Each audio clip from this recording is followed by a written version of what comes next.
Well, hello everyone. Coach Brenda Kelly here. Hope you are doing well today. Happy Saturday. This is Self-Awareness Saturday.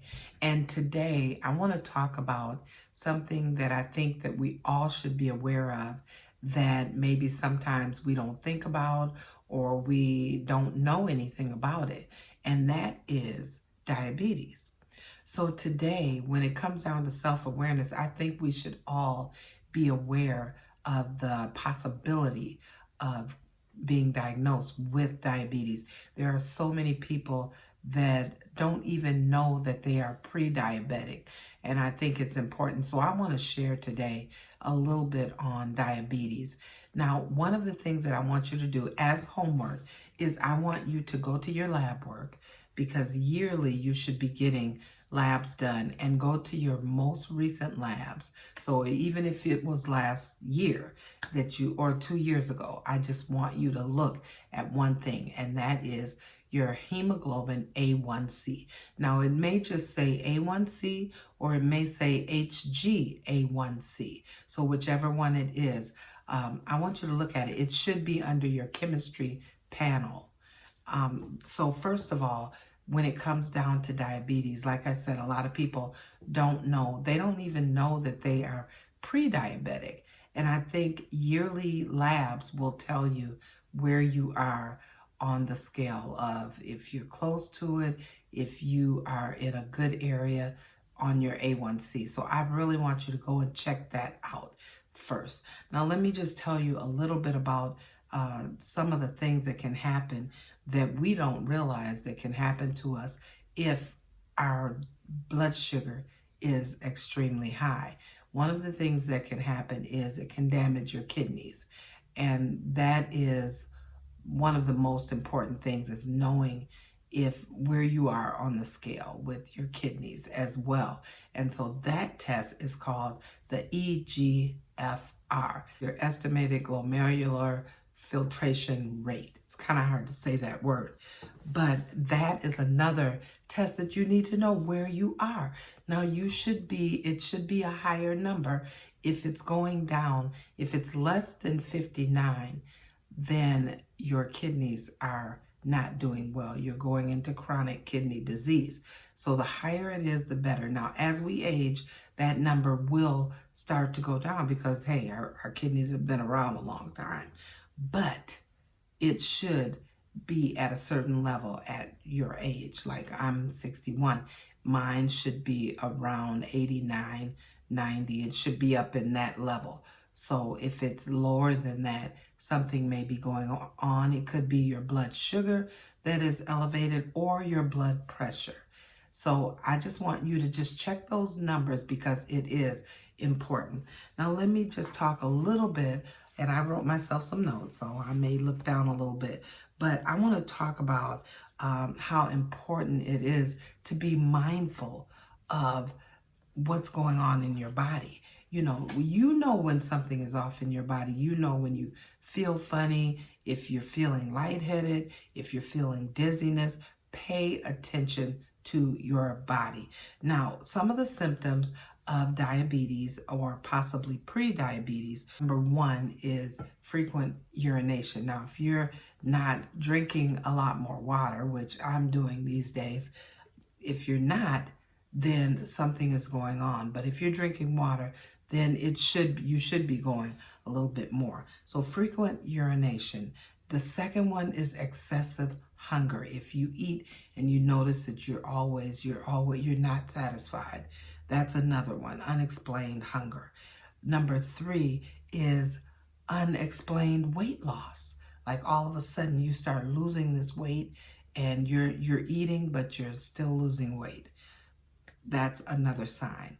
Another sign is fatigue. If you are exhausted all the time, you're resting, but you still just feel like I'm so exhausted. Fatigue is another one. Next, blurred vision. If you are having problems with your vision, you notice that it seems like it's getting dimmer for you. Blurred vision is another one. So just really pay attention to what's going on in your body. Irritability is another sign that something may be going on. And one of the signs, another one, is the tingling or the numbness in your fingers, your toes, anything like that. That's a sign that something is different. And last is recurrent infections. You seem like you're having more and more bladder infections. Those are signs to really check and go see your doctor and say, you know what, I may need to be tested for diabetes. So pay attention to these symptoms. Now, I'm going to talk just for a few minutes because I've experienced this, and there were some things that I did to lower my A1C. So if your A1C is going up, you can do some things to lower your A1C. And if you do these things and you notice that the next time you have your A1C done, it's going down, that lets you know that your pancreas is working. Now, if it's not changing and you're doing all the things, then you may be in insulin resistance. So I'm going to talk about some things that I did to lower my A1C. I was at 5.6 and I started doing a few things. One of the things that I started doing is really paying attention to eating a protein, a fat, and a carb. At each meal, I would eat a protein, a fat, and a carb. I decreased the sugar in my diet. And instead of eating sugar, I started eating more fruits and vegetables. The fruit was the only sweet that I would eat. So that was one of them.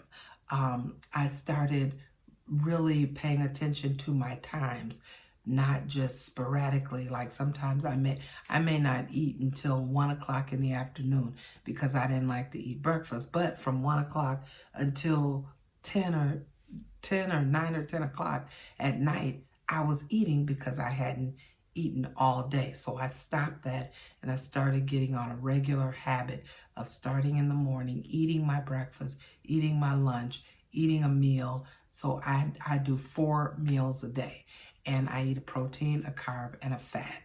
And it regulated my blood sugar to where my blood sugar went from 5.6 to now 5.4. So it can be done. Let me tell you just a little bit about some snacks that you can have if you want a snack. Sometimes people say, I just got to have a snack. Well, some of the things that I started snacking on is Greek yogurt. I started eating Greek yogurt. Berries, have berries with that. That's high protein, and it's also got the carbs in it. Celery sticks and peanut butter. You could do something like that. Another thing is hard-boiled eggs. I would make sure that I boil me some eggs for the week, so I had some hard-boiled eggs if I was hungry. I ate something high in protein, and it had the fat in it. Raw veggies and hummus. Hummus is the chickpeas, so I would do some raw veggies and do some hummus. You can do broccoli, you can do peppers, you can do cauliflower, whatever you want with veggies. Another thing is popcorn. And a lot of times people say, no popcorn. But I do have popcorn, and I'll do popcorn, air popped popcorn, not the microwave, because of all the butter and all the preservatives in that. Almonds, get you a handful of almonds. You have the fiber, you have the fat, and you have the protein in that. So really paying attention to what you're eating and how you're eating. Apple slices and peanut butter is also a good protein, fat, and a carb. Tuna salad, I would do tuna salad with celery sticks. Avocado toast was another one of those things that I would add to my diet. So there are some things that you can eat and feel satisfied with them. So it's all about paying attention to your body. It's all about checking your levels, knowing where you are, and moving according to that. If you're pre-diabetic, even if you're diabetic, you can make some changes. One more thing that is so important is movement. That's my word for this year, movement. And I'm gonna move no matter what. Walking, I started walking 6 days a week. getting a workout in, whether it's aerobic, whether it's I use a YouTube video and do exercise on that, but getting some movement in. Getting that movement in decreases your cholesterol, decreases your A1C. So I wanted to share that on this Self-Awareness Saturday. Remember, you can do it. You can make those numbers go down. It's all about committing yourself to living healthy.